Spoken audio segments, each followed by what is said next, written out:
जय हिंद दोस्तों, स्वागत है आप सबका आपके अपने चैनल छत्तीसगढ़ युवा शक्ति में।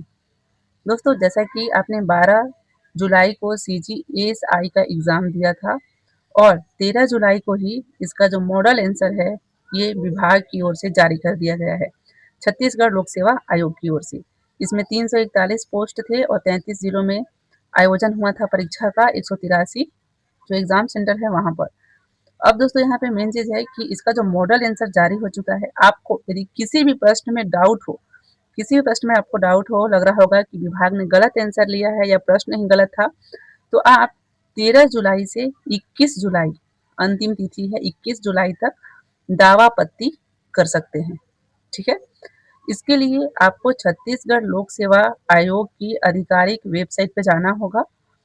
आपको दावा आपत्ति करने हेतु यदि मॉडल आंसर में किसी प्रकार की कुछ भी आपको लगता है कि विभाग ने गलत लिया है आंसर, तो इसके लिए आपको विभागीय वेबसाइट में जाकर एक एक्टिविटी सेक्शन में जाना होगा, जहां पर ऑब्जेक्शन फिलिंग जो ऑप्शन रहेगा वहां पर क्लिक करना होगा। क्लिक करने के बाद आपको ऑनलाइन जो आपत्ति है प्रविष्टि करने के लिए पेज खुलेगा।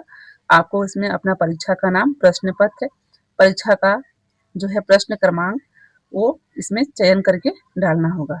और उसके बाद आपको किस प्रकार का डाउट है प्रश्न से संबंधित, कि प्रश्न ही गलत है कि उत्तर गलत है या फिर पाठ्यक्रम से बाहर का प्रश्न है, ये चीज़ आप वहाँ पर फिल करके आपत्ति कर सकते हैं। जिस भी प्रश्न में डाउट है उसे लेकर आपको 1 MB का दस्तावेज भी प्रमाण पत्र के रूप में अपलोड करना होगा, वो भी PDF फॉर्मेट में।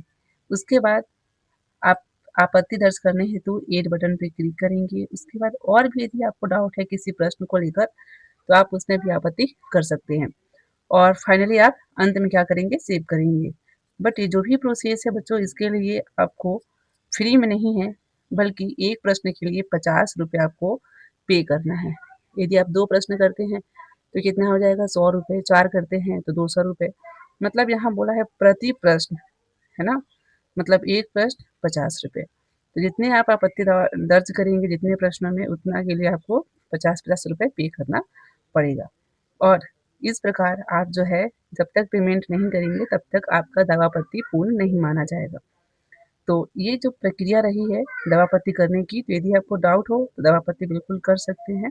और नीचे आप देख सकते हैं सेट A, B, C और D, इन सब के लिए आंसर की जा रही है। तो आप मिलान कर ले कि आप कितना राइट कर पाए हैं और कितना नंबर आपका बन रहा है, क्योंकि नेगेटिव मार्किंग इसमें नहीं थी और एक प्रश्न था 3 नंबर का। ठीक है? टोटल ये आपका 300 नंबर का था। तो आप मिलान कर लीजिएगा कि आप कितना सही कर पाए हैं, और जल्द ही उम्मीद है कि प्री का जो है रिजल्ट आ जाएगा और उसमें चयन होने के बाद, क्योंकि क्वालिफिकेशन नेचर का था, और सॉरी, इसमें जो है 341 जो पोस्ट है उसका 20 गुना कैंडिडेट जो है वो मेंस के लिए चयनित होंगे। तो इस प्रकार का था ये। तो आप इसमें कितना खरे उतरते हैं, ये रिजल्ट आने पे पता चल पाएगा कि आप इस अंडर इतने में हैं कि नहीं है, और उसके बाद आप मेंस के लिए तैयारी कर सकते हैं। तो आप अंदाज़ा लगा सकते हैं, यदि आपका लगभग 200 प्लस है तो कहीं न कहीं चांस बन ही जाता है। 200, 250 प्लस उसमें सोचना ही नहीं है, तो फिर आप मेंस की तैयारी कर सकते हैं। तो इस वीडियो में इतना ही है। यदि किसी भी चीज़ में आपको डाउट रहा हो तो आप कमेंट सेक्शन में लिख के बता सकते हैं। धन्यवाद।